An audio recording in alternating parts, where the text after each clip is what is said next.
Hey guys, tonight I wanted to do a quick video to share with you what types of wood we used when we built the van. Why we used what we used. There was some woods we purchased that we never did use, and I want to share with you why that was. Some wood we over purchased, and generally just why we selected what we did, and hope it helps you in your builds and so forth. So plywood. I'm going to start with plywood. The main structure of our van, the floor, the second floor above the garage area, a lot of our cabinets, that's all plywood. And the type of plywood really mattered to us. And there's a couple of different types. We got all our stuff at Lowe's and Home Depot, and basically, we used, for a 3/4 inch plywood, we used birch. We used good finished birch plywood. And we did that for a reason. Number one, we didn't do it because it was more expensive. Birch is more expensive than regular plywood. Regular 3/4 inch plywood is about $20 where we're at for an 8x4 foot sheet. And the birch plywood is about $53 for an 8x4 foot sheet.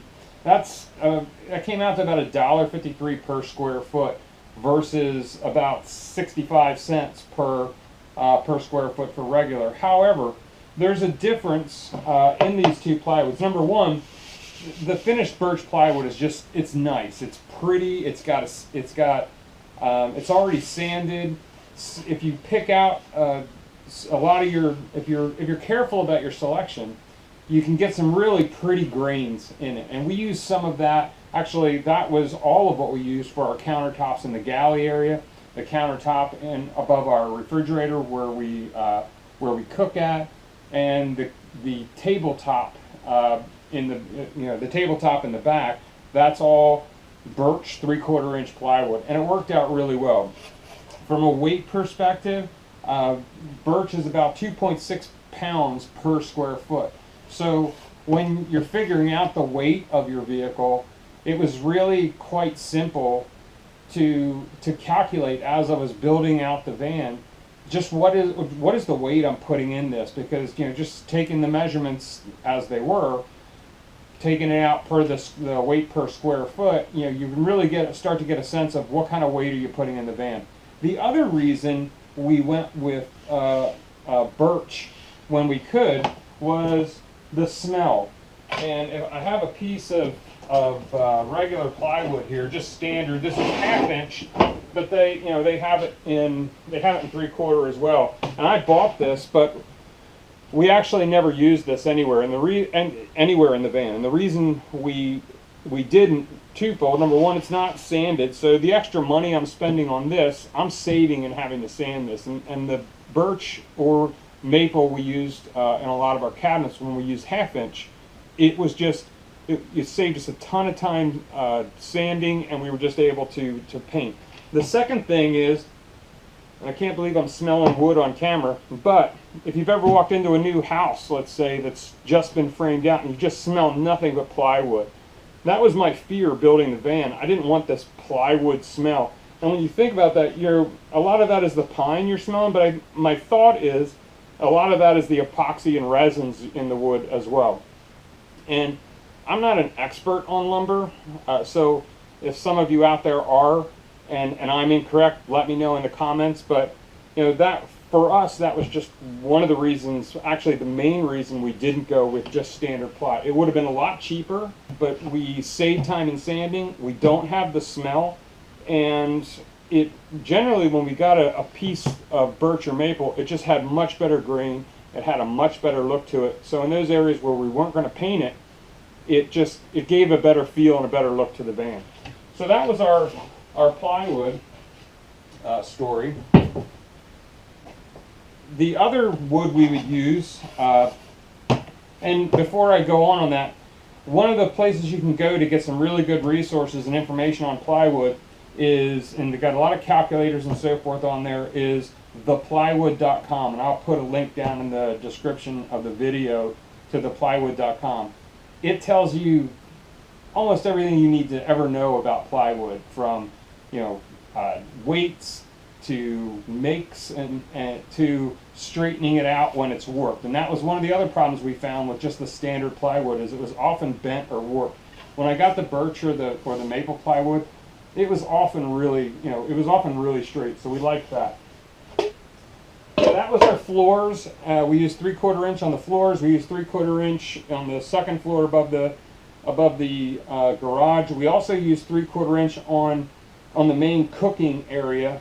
That big cabinet that goes back, we use 3/4 inch on either side of that, and we use 3/4 inch on a lot of the footers on the bottom of it, and for the base plate, and underneath on the top where we would screw down the countertop too. And all of our counters are the 3/4 inch. When you're buying an 8x4 foot sheet, that's $53 for that 8x4 foot sheet. You can also go to Lowe's or Home Depot and you can buy them by 2x4 sheets for a lot of your cabinets and so forth.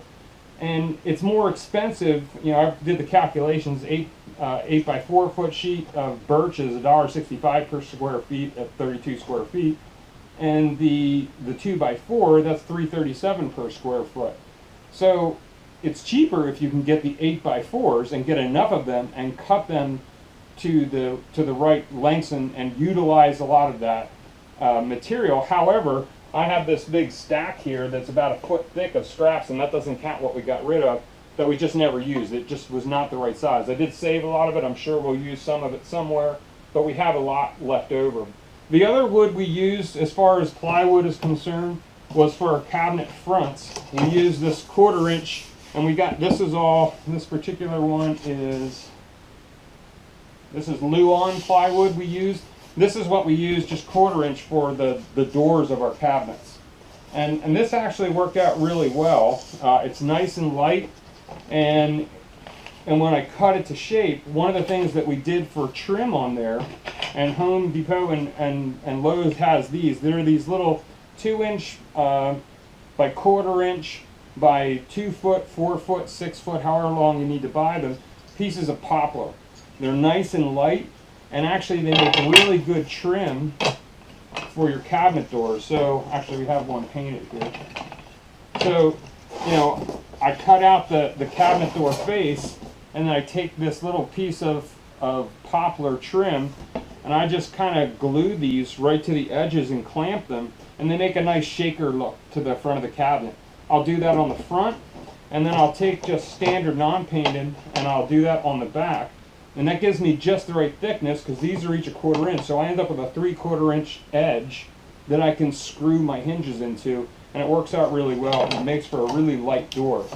And for latches, we were able to, because they were so light, we were able to just use an industrial Velcro, and that actually worked out really well. So that was the Luan plywood that we used in the 1/4 inch for the cabinet faces. And for trim, we used a lot of poplar pieces. Those are 2 inch by 1/4 inch. You can get those at Home Depot and Lowe's. 1/4 round. We used a ton of 1/4 round. 1/4 round. We used it for trim around the cabinet edges and some of the wall edges. But we also used this in the cabinets and on the front of our shelves. I mounted these on the front of every shelf down the cabinets to keep the contents of that shelf from coming out, and they actually work out really nice. For the main part of the lumber that we use, so we used the 3/4 inch plywood. That was a lot of our flooring and our decking type material. But for the studded walls down in the garage, on the outsides along the walls of the van, I used just 2x4s along the walls, and I cut them to shape. And what I mean by cut them to shape is I took this 1x4 piece of pine that I got at Lowe's, and I would use this for my main beam along the transit. There's pre-drilled bolt holes, and I would screw this in, and this would be my main beam down the side and up higher. And what I did with the 2x4s is I cut a notch out up here, and I kind of set them underneath this with a notch, so they were kind of like so, if you will. And so not only did that give me the ability to screw the 2x4 into this, but it also, the 2x4 supported the weight of this when I laid the floor decking for above the garage on top of it. So it made for a really sturdy piece there. But I only actually really used 6 pieces that were just a shade longer than this piece here. Yeah, they were what, I think it was 21 inches is the height of my floor, somewhere in there. If we ever build a second van, I'm going to build that floor higher to put the bikes inside. I didn't really think that one through, but the ones we put in were 21 inches, and I have 3 on either side. And on the one where the wheel well is, I actually used a piece of 2x3. We bought a lot of 2x3s at Lowe's, and these were really useful. We use these for the framing in all of the benches, the framing in the benches, some of the framing in the cabinets, and we also use this as the support for the beam, the studded wall where the wheel wells were, because the wheel well, since we boxed in the wheel well and it was kind of a tight space, the 2x4 was just a little big of a piece of wood to get to. And on the transit right above the wheel well, they have that screw with the D hook that's like a cargo hook. So with that one, I pre-drilled the hole through, set the second floor on top of this, and then I screwed that cargo hook back into this. So that's what the cargo bolt is what's actually holding this in, but I still have the D hook, and it might be under the second floor, but during the build I did keep little channel pathways that if I had to, I could still reach something back there, latch onto that, and use it as an anchor. So 2x3s, they really came in handy. The 1x4s, they came in handy, but I will say I tried to use these for up high where our wardrobe cabinets were mounted, and I ended up cutting it and pulling it out there. And I'll tell you why. This pine wood, it's really porous, and I can like push my nail into it and make a mark into this. And I wanted something, because that overhead cabinet is up over top, and I really need it to be compact. So I didn't want to waste space with it being really thick. And this works good if I can maintain the thickness, because I can get a coarse screw thread in there and really get a bite on it. But I want it to be compact with that overhead storage to not really stick it out and have people hitting their head on it. So instead, some of the other lumber we used was 1x3. This is pine, but it's a finished pine, and it's much denser. And this made for a much more compact mounting board that I can put on the back, up top on the driver's side. We put that in, and this is what we mounted then the overhead cabinets to. So I had this board, and the overhead cabinets I built in one unit, and I built them with a matching board, and I just married these two up, glued down it, and screwed into those. And I did have a video of making those as well. The 1x2s, same type of wood, the finished pine we used. These came in really handy for supports underneath the shelves under all of the cabinets that we made. I thought this was a great piece of wood for that, and that's predominantly what we used this for. The other thing that we used the 1x3 for was the faceplate on the galley. So, I made the galley as basically two cabinets. There's the sink area where the water's stored, and then a storage area. And there are two 3/4 inch pieces of birch plywood on the sides, a 1/2 inch piece of birch plywood in the center, and I used some of this wood as the framing and connectors for it. But on the faceplate, I also use this along the bottom, so that when I make, these are actually the two cabinet doors, this Luan here I showed earlier, when I mount those, this is what I'll screw these into, is that nice faceplate, and it'll get a nice look there. The other type of wood we purchased, but we didn't use it a lot. We used this, it was 2x2 pine. When we were originally searching for wood, which, again, we're not experts on this, and many of us building these vans aren't. I'm certainly not an expert carpenter. I'm an IT guy by trade. So, I went into this vast lumber area, and I'm just looking around going, okay, what do I use? And I came across the bin of this, and I thought, this looks really handy.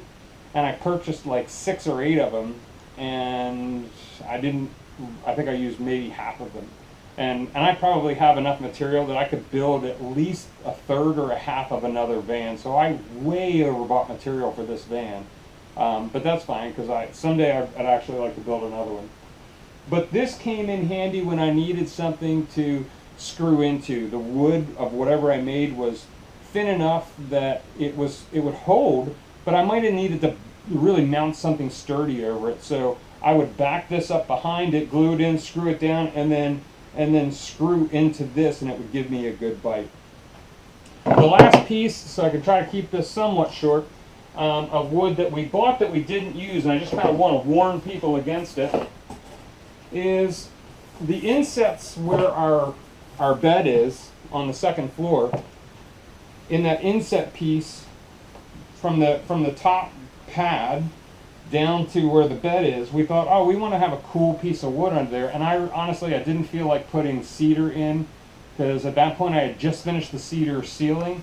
And honestly, I was so sick of bending cedar boards and getting the tongue grooves to fit right. And we'll do a video on the cedar and how we painted that, because the type of sealer you use on that, I think, really makes a difference. We wasted a lot of cedar using the wrong type of sealer on that, because it smelled of petroleum. But we'll do a video on that. But we were at the Home Depot one day, and we saw this big 8x4 foot sheet of laminate wood that just had this lumber look, and my wife and I both, we thought, wow, that looks really cool. That's perfect. Let's buy that. We'll cut it and we'll use it. The problem with that is, if you look at the back of this, you can see it's like there's all the resins and the epoxy for it. The other problem with this type of wood is it's weighty. It's got a definite weight to it compared to the 1/4 inch cedar that we ended up using, and actually those little pieces in that inset weren't nearly as bad as doing the ceiling. But the other thing we saw with this immediately was in the Northeast we had an unbelievably hot and humid summer. And this was about August, and I bought this 8x4 foot sheet about 10 in the morning before bringing it into the basement here, which is generally air conditioned and dry, so it would have stayed fine in here. I left it sit outside the door, and it was sunny, it wasn't raining, and leaning up against the wall. And I was out working on the van, and I came back through to come in here to get a tool, and I noticed this whole 8x4 foot sheet had like bent like this up against the wall. So I thought, man, if in those amount of hours this wood sucked up that much moisture that it warped like that, man, that's the last thing I want in the van. Because looking at this kind of porous backing on it, and the fact that it retains moisture like this is a mold hazard waiting to happen in the van. So while the fronts of some of these pre-printed types of things look really inviting at Home Depot and Lowe's, and again, I'm not an expert, so just take my advice with a grain of salt, really, but I would really advise against it, because A, it stinks, and B, it's just a mold trap, because it will suck up every last little bit of moisture you have and just use it against you. So you can actually see by the pile of wood I've got behind me of how much wood we overbought. I have a pile of lumber like this, and these pieces over here to this side. Back there I have cedar planks that we probably could do a whole nother ceiling with yet. And we have all kinds of insulation back there, and don't even get me started on the argument of insulation for vans, because that's like a dime a dozen, and I've got 4 different insulations over there. We ended up using 3 of them, so I think the van is pretty well insulated, but we'll do a video on that as well. But I won't recommend what insulation. I'll simply say this is what we use, because I'm not going down that road. So anyway, that's what I have. If you have any questions or comments, leave them below. I'm happy to engage with you, but hopefully this was a help to you. I know we spent a lot of money for this van on wood that we didn't have to spend. We mispurchased things that we wish we had done different. I mean, at the end of the day, the wood we have in the van and what we built it with, we're very happy with. But we were fortunate enough to see it right off, and we just uninstalled that wood, went out and bought a different wood. And I think ultimately what we have we're very happy with, but hopefully some of this information will help you. Again, one of the good plywood sites is theplywood.com. It's got great information about plywood on it. Another website I used a lot when it came to pretty much anything about the van and things I need to learn is engineeringtoolbox.com. And I'll put that link below as well. That had a lot of information on plywoods and different types of materials on it as well. So anyway, that's all I have for today. I hope this video was helpful for you. If you have any questions, comments, or concerns, just leave them in the comments below. Happy to engage. Peace, everybody. See ya.